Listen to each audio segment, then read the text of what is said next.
and devoted mother, grandmother, featured Christian speaker, and award-winning author. Give a hand for Claudette.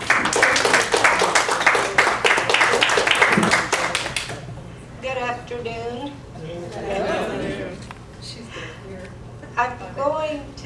I'm waiting for them to start the presentation.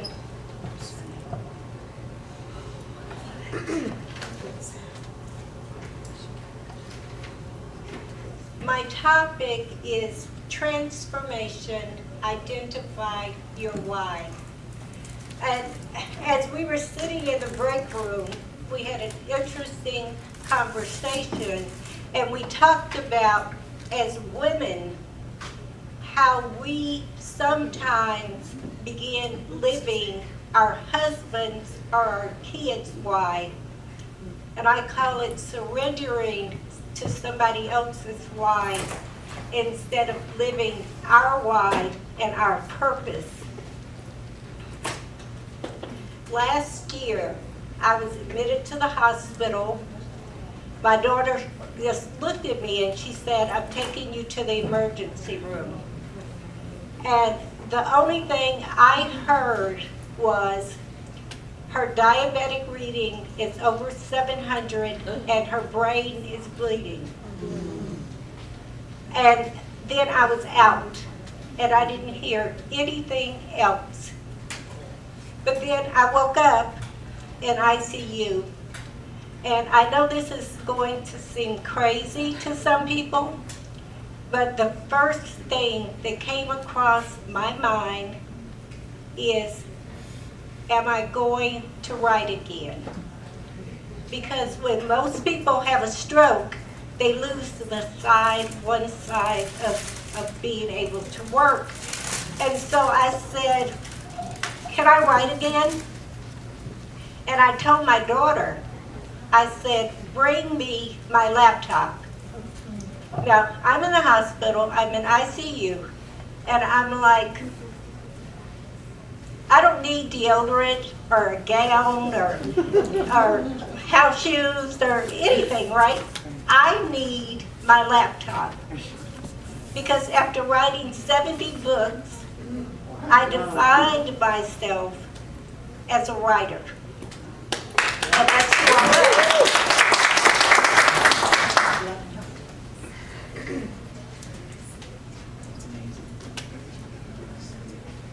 I'm not going to do that. So then what happened is I got my laptop. Now follow with me. I get this laptop and I'm like, I opened it up and I turned to Word. Now I'm sitting there in the gown and I click on Word and I try to write. And you couldn't understand a thing I wrote. And I said, okay, I need a little validation. I'm going to go send a message to Facebook. So I pull up Facebook, and the nurse sees me struggling, and she said, Miss Milner, not now. The internet is cruel.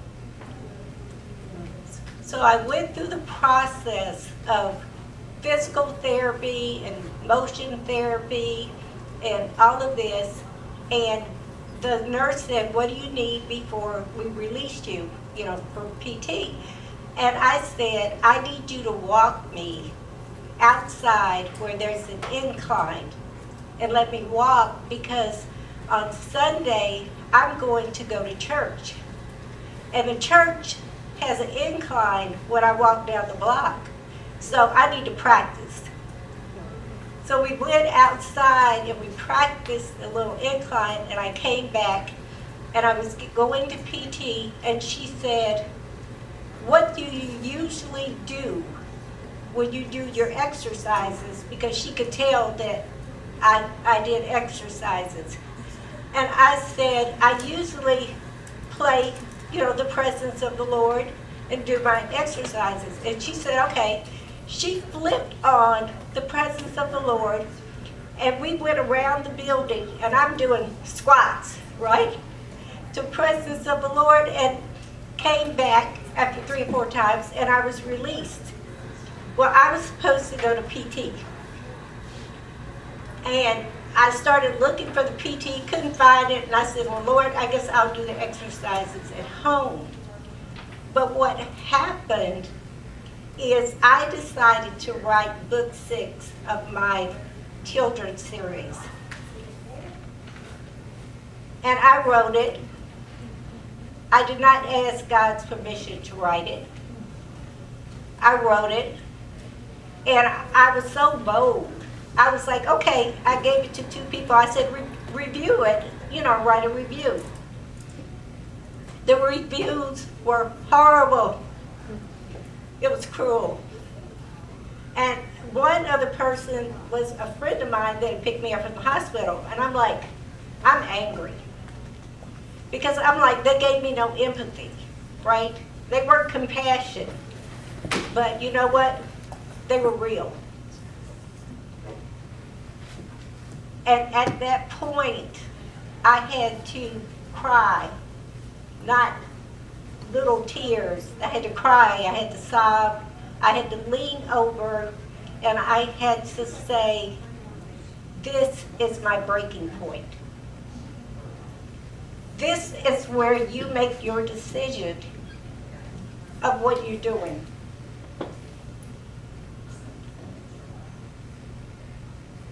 It's not working. Okay, where is this one? Okay.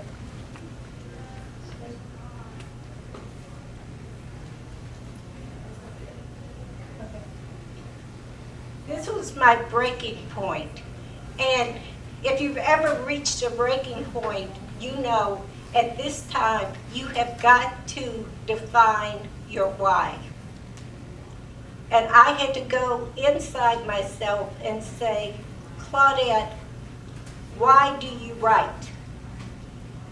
And being a teenage writer, I grew up in a home of alcoholism, and my parents were adulterous, and everything happened in that household.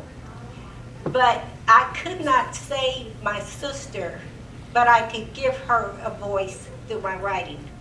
So I began to write about alcoholism and racism and everything, molestation, bullying. And I did that to give everybody a voice. So I said to myself, if that is why you write, you have to make a point right now. You have to begin to go into transformation. And I want to talk about the steps of transformation. Transformation is the renewing of your mind. Transformation is also a radical internal change. Transformation is knowing your why. It is not an adjustment.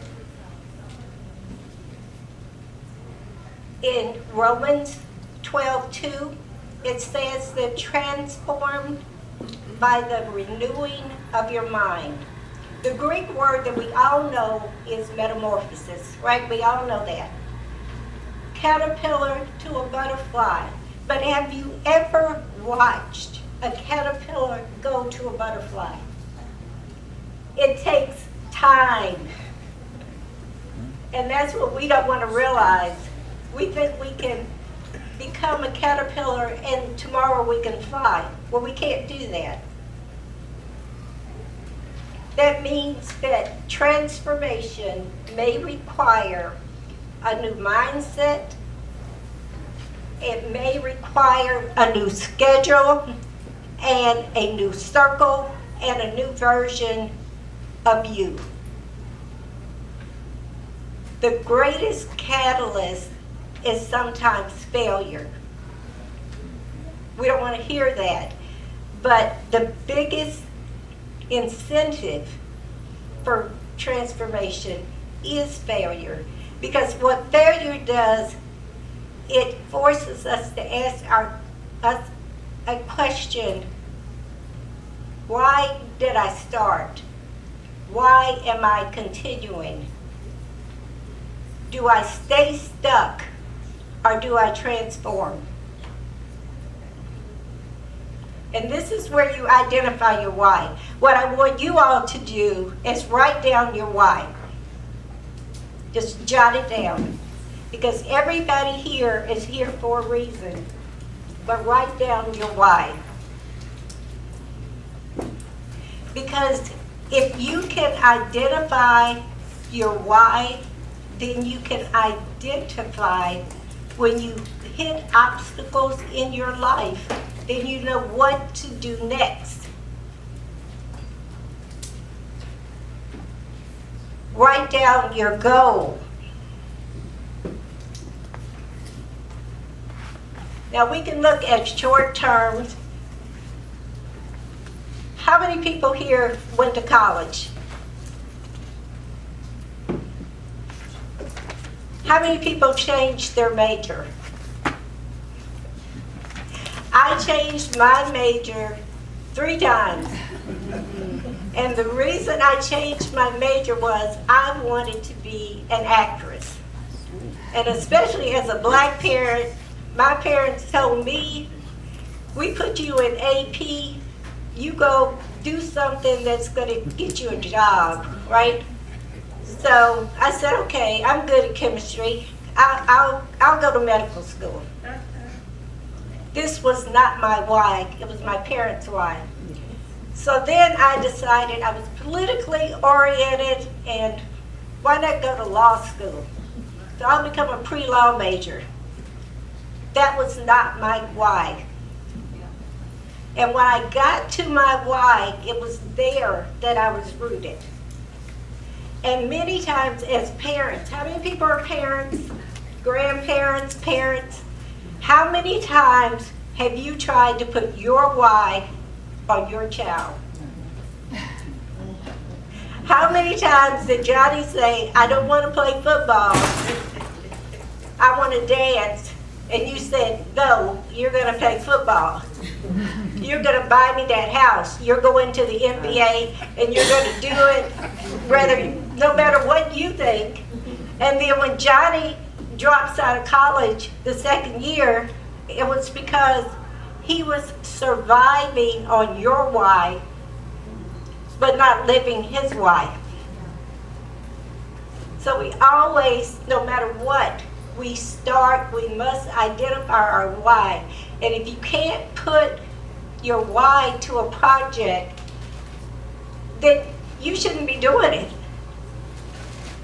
I'm sorry, you may be doing chemistry. I worked for OSHA.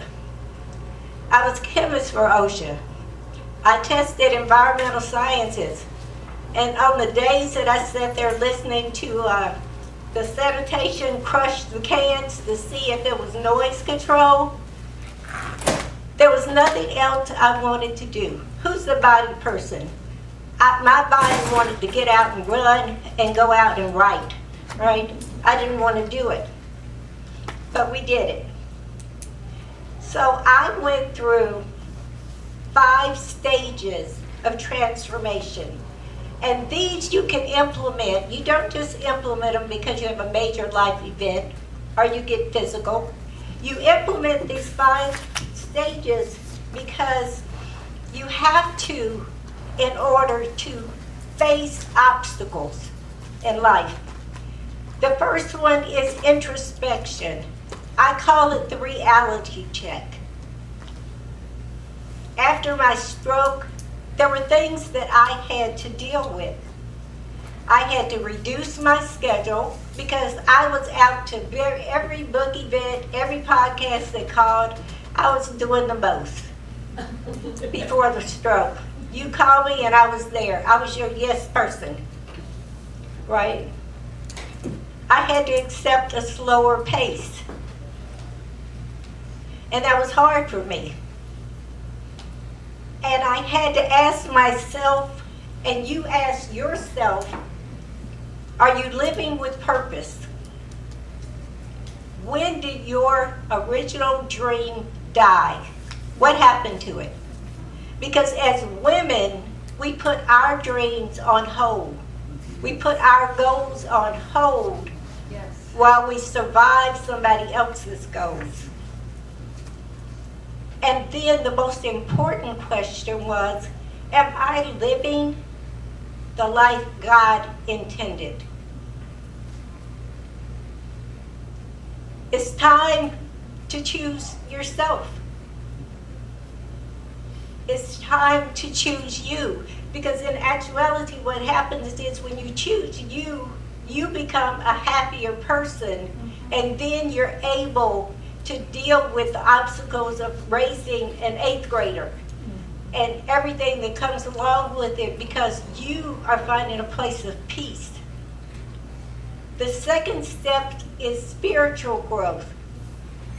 Now, I'm a Christian, so my spiritual journey may be different than yours, but I start in the morning. I have a conversation with God. It's not a thing of, it's a conversation, well, God, I didn't get such and such done yesterday, and I don't know if you were pleased, with everything I did, but I tried to please you, because if God is pleased with what I produced, then I'm happy. I also do meditation. And I go into worship. And I dance and I praise God, and I can't sing. I'm a songwriter, and I have a couple of songs out, but I can't sing. But I love to sing. So Philippians 4:13 says, and I say this frequently, I can do all things through Christ who strengthens me. And then I look at Corinthians 5:17 that says, I am a new creature. I'm not the old creature. I'm a new creature. But if this is not your route, you can begin your day with affirmations. I am worthy. I am strong. I am courageous. And the biggest affirmation for women is, I am enough. And we need to say that to ourselves. We need to look in the mirror and say, I am enough. My third step was mental health. Because after I had the stroke, I had my faith, right? I had my faith, but I also experienced some depression. Not continuous depression, but depression.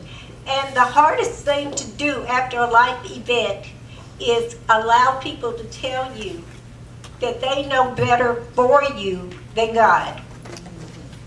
I had to shut out all the people, right, that said, you need to pack it up.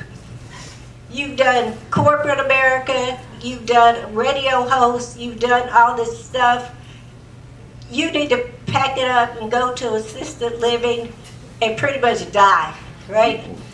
You have to shut out the naysayers. You have to shut out everybody that says you cannot do it, right? It's over. And so I saw a counselor, because I knew the counselor would be honest, but the counselor would also listen to me. They would allow me to process through going back out, reclaiming my life. And I want to tell Christians here that prayer and therapy can coexist. Yes. You are not betraying God.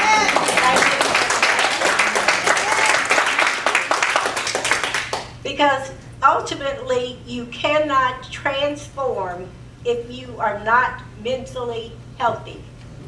You just can't do it. You can talk to God all day long, but when you hear all those little voices in your head saying, I can't, you've got to find a way to deal with it. And in my church at home, we have a mental health section. a behavioral health session for people. The next thing is physical health. I had to do daily, you all saw me dance that out there, because I love to dance. And I love to dance. I think I'm a ballet dancer. Now, who told me that? I don't know, but you can't tell me I can't ballet dance and do a pirouette, right? And so, you know, Snoop Dogg and when Mary J. Blige, when I first had my stroke, I did their halftime show every single day because I had to go. I did yoga. My daughter downloaded Pilates and on my thing so that I could do it. And silver sneakers for us old people, right? But I walk daily. But you know the difference is sometimes I walk and I'll say, okay, Claudette, you need to sit down and rest. But when I walk and I get fatigued, let me tell you the difference in my walk. I walk with purpose. I walk with my why. I know that I'm walking toward my destiny, and if I need to sit down, I'll sit down. And if I don't need to sit down, I'll keep climbing up that hill. Because I have a purpose, and that's why I'm walking. The last one is educational growth. We talked about AI. I had to learn to migrate AI. I had to change my work experience. I had to redo how I wrote. I hired a book person. I hired a cover person because there were certain things that I wasn't going to do and couldn't do. But no matter your age, and I am not ashamed to say I'm 69 years old. I'll be 70 in November. So I had to continue learning because transformation means development. You cannot stop taking classes. You can't stop learning.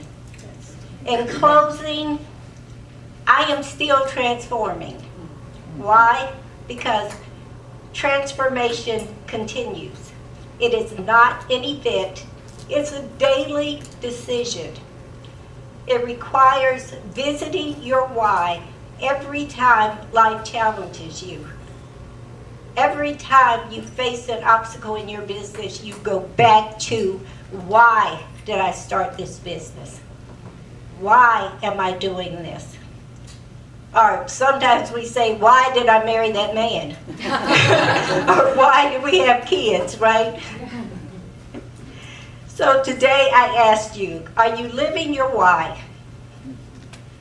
Are you surviving somebody else's why? Choose transformation when it gets tough, when you need to make that pivotal change in your life because you're not living your why, because you've forgotten your goal, you've forgotten your dreams. Choose purpose. Choose yourself. And do not let the judgment of others define who you are. Yes. Choose yourself.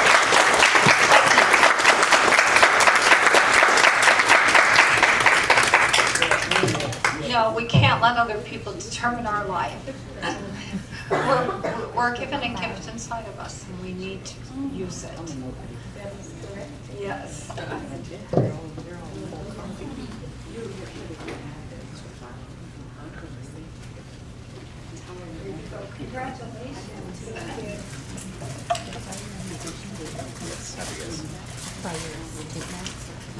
Our next speaker is Emily Jackson.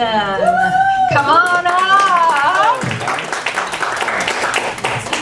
She is a sales professional, speaker, career transitional coach, and author, When Do You Sleep?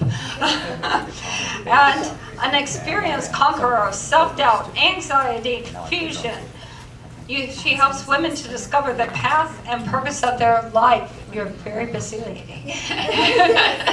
And we're loving to hear what you have to say. Everybody give her a big round of applause. Thank you. Let me put my